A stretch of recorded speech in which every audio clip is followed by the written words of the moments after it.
Good afternoon. My name is Cassandra Gurley Clark, and I will be providing a status update on a soon to be created public outreach guidance. Throughout this presentation, feel free to drop your questions in the chat, or you may hold them for the Q&A opportunity at the end. Today, we will cover several key components related to public outreach guidance and its alignment with federal expectations.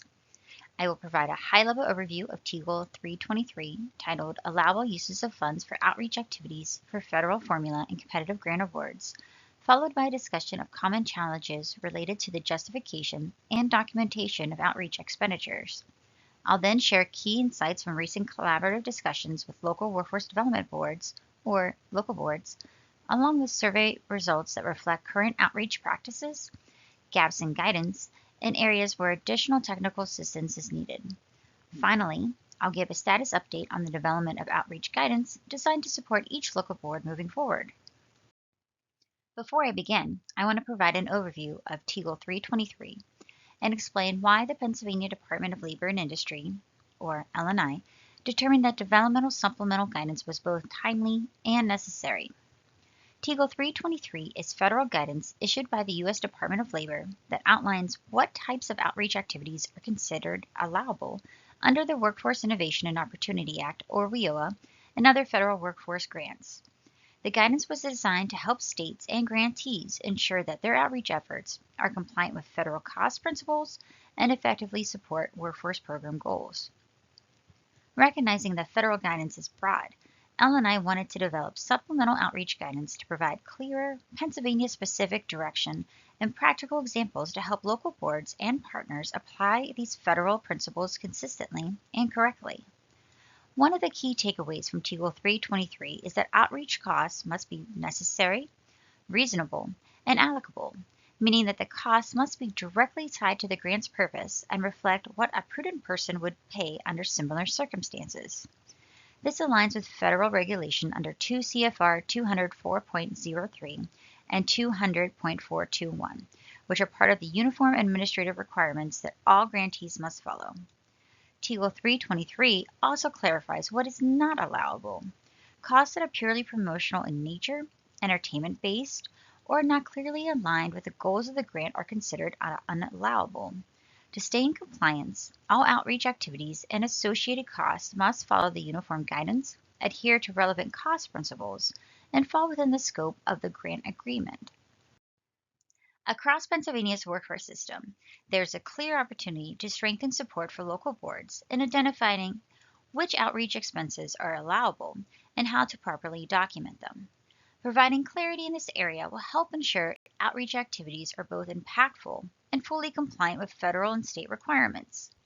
As referenced on the last slide, under federal guidelines, including TEGL 323 and 2 CFR 200, outreach costs must meet the standards of being necessary, reasonable, and allocable to the purpose of the grant. While these principles provide a foundation, questions often arise, especially when it comes to expenses related to promotional items, event sponsorships, and broader community engagement.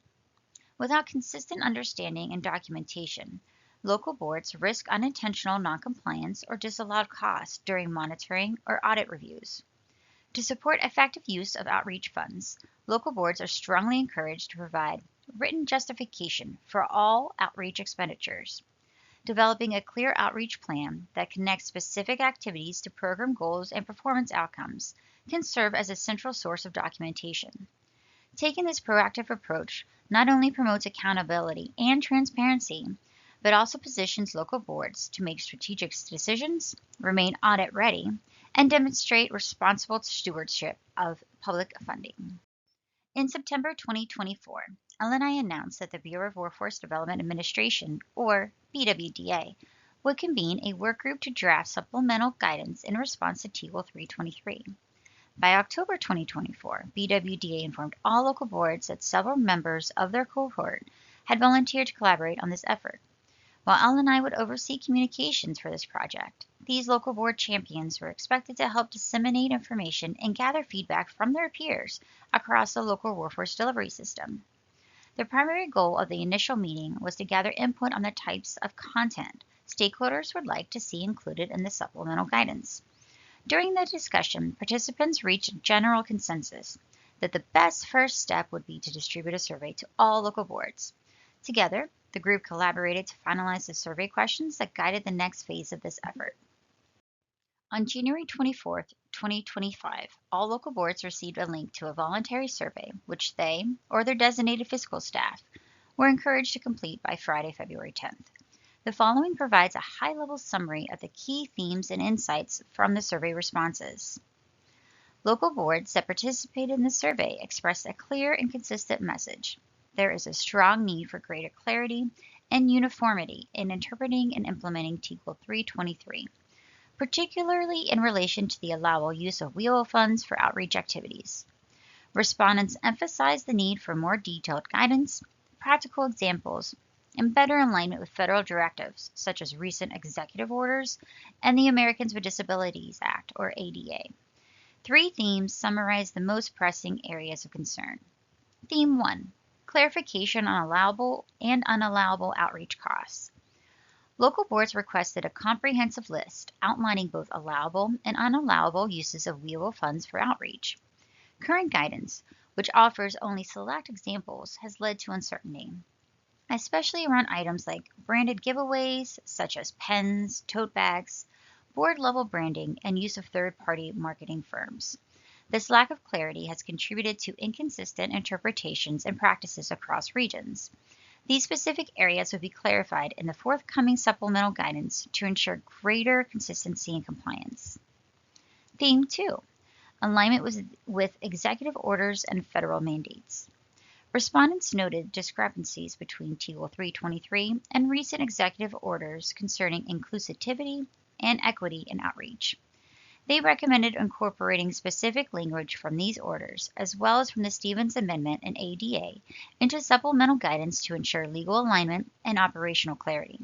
In response, LNI has consulted with its legal department and is currently awaiting their recommendations.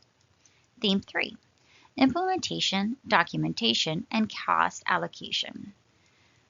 There were multiple requests for clearer direction on what documentation is needed to demonstrate compliance with TEGL. Respondents also sought guidance on how to allocate shared outreach costs that benefit multiple programs or partners. These topics will be addressed in the forthcoming supplemental guidance. On Friday, June 20th, LNI shared a draft version of the guidance with the local board work group, incorporating areas identified in the survey as needing further clarification. The work group was invited to review the draft and provide feedback to help refine and strengthen the final version. Feedback was collected through close of business on July 7th. LNI is currently in process of consolidating the input into a single working draft and will schedule a follow-up meeting to review the near final version collaboratively within the group. Once finalized, the guidance will be published on the Workforce Policies and Forms webpage under the Financial Management Policies subheading. This placement was selected since the guidance focuses on the allowability of outreach-related costs, an area that directly impacts fiscal planning, budgeting, and compliance with federal funding requirements under WEOA. Including it within the financial management section ensures that local boards and fiscal staff can easily locate and reference it alongside related topics. Thank you all very much for your time and attention. I will now open the floor to questions.